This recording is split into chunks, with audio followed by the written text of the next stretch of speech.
شرکت توسعه گردشگری سپهرفیروزه ایرانیان.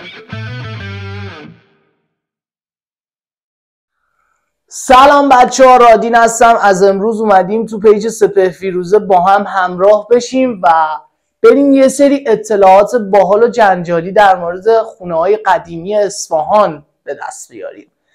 یادتون نره پیج ما رو به دوستاتون معرفی کنید. اونایی که علاقه دارن به اینجور چیزا حتما با ما همراه باشید.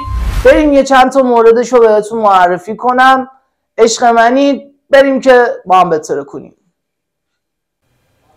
بچه شما رو دعوت میکنم به صحبت‌های دوست عزیزم آقا بهراد در مورد یه خونه قدیمی که مربوط به دوره قاجاره. سلام دوستای عزیز.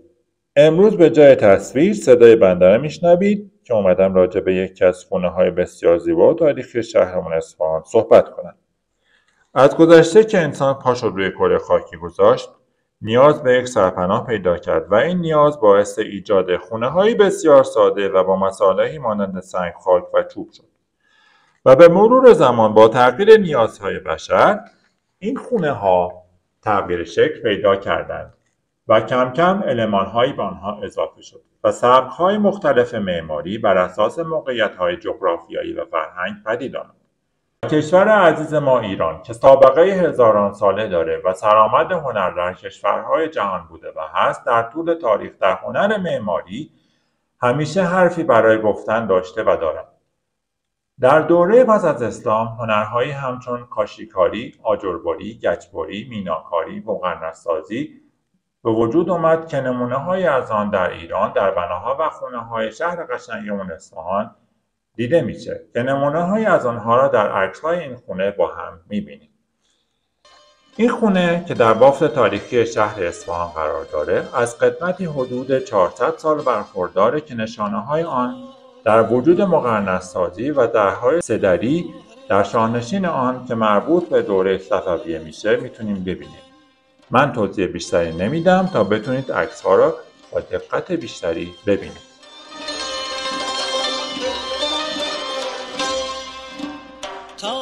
دوستای عزیزم، امیدوارم که نهایت استفاده رو از صحبت‌های دوست عزیزم آقا بهراد برده باشید.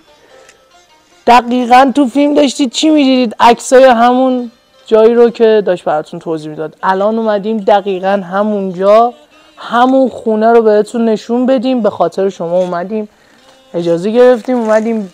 همینجوری که دقت میکنید این خونه قدمت 200 ساله داره، ولی هنوزم که هنوزه سر پاه. هنوزم که هنوزه دقت کنید ساخت و بنای این خونه سالمه، فقط یه مقدار حالا در و پنجراش شکسته و اینجور چیزا که اونم خب دیگه قدمت 200 ساله داره، ولی همچنان دقت کنید این بناش سالمه.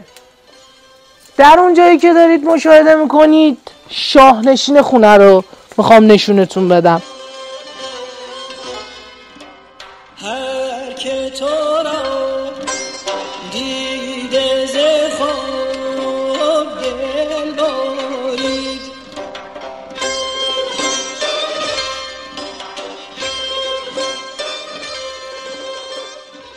داخل شاهنشین رو که دقت کنید میبینید که مقرنس کاری شده است. چقدر خوشگل و باحاله، چقدر قشنگه واقعا.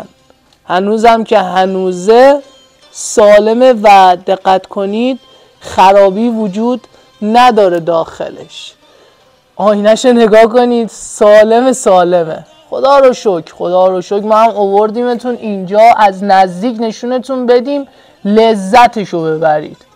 این مقرنس کاری هایی که میبینید قدمت 400 ساله داره، یعنی دوره صفویه انجام شده. خلاصه گفتیم که یه بررسی هم این خونه رو انجام بدیم براتون. امیدوارم که لذت کافی رو برده باشید. خب دوستای عزیزم، الان ما داخل شاهنشین خونه هستیم. شاهنشین خونه بگم برای اونایی که نمیدونن چیه. شاهنشین خونه جاییه که داخلش مهمونی برگزار میشده، یعنی مهمونی ها که خاص بوده و نمیدونم مثلا مثل شب یلدا و عید نوروز و بالاخره مهمونای خاص که می اومدن در این مکان براشون مهمونی برگزار میکردن و اسمش هم شاهنشین بوده. دقت کنید الان اون بالا رو، نمایی که دارید میبینید اسمش مقرنسکاریه. مقرنسکاری هم مال برمیگرده به 400 سال پیش، یعنی دوران صفویه. دقت کنید هنوزم که هنوزه این نماکاری ها سالمه. بله من که خودم اصلا موندم، خونه ای که قدمت 200 ساله داره هنوزم که هنوزه روپا و سر حاله. واقعا مرسی از اونایی که واقعا از همچین ملکایی حفاظت میکنن و مراقبت میکنن. در آخر برنامه بهتون بگم که اینجا خیلی خیلی خوبه برای سرمایه گذاری. برای چی؟ برای اینکه بتونید داخلش یه هتل بوتیک بزنید یا یه کافه رستوران سنتی خیلی باحال.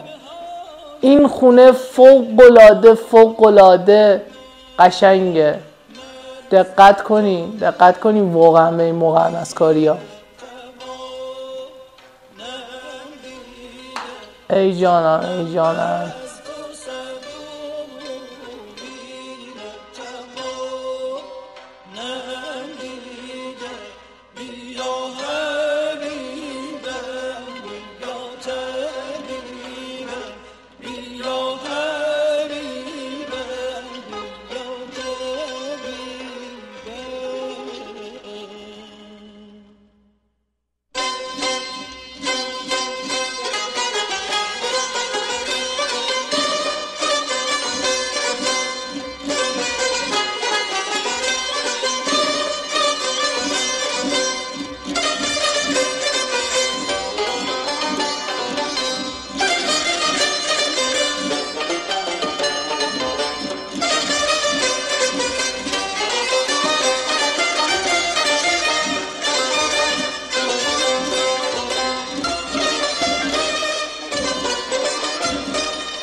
خلاصه دوستای عزیزم، امیدوارم از این اطلاعاتی که در اختیارتون گذاشتیم نهایت استفاده رو برده باشید.